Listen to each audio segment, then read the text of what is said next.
My name is Robert Greer, and I'm an admissions advocate with Warrior's Heart. I'm also the co-host of the Hospie Chicken Feed podcast. It's a little project that I do with a good friend and fellow alumni, Kyle Miller. That came about through our recovery journey.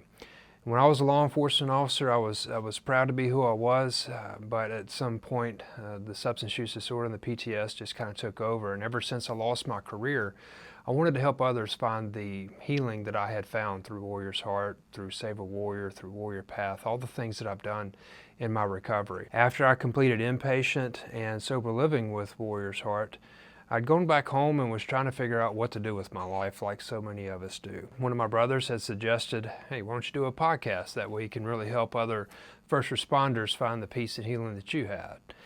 And my response to that was, I don't know anything about it, I don't have the money, lots of excuses. And then Kyle called up a few months later and said, hey, we're doing a podcast, come tell your story.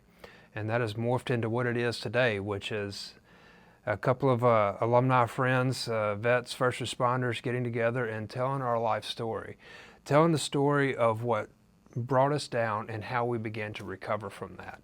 And sharing that journey has really helped me in my recovery just tremendously. Helping others find the same peace and sharing the stories of those who have suffered and bled on the battlefield in a variety of ways. One of my favorite outcomes of that was answering the phones one day at admissions over a year ago. A guy called up from the Northeast somewhere and had heard about Warrior's Heart through a podcast and wanted to come because he needed the treatment.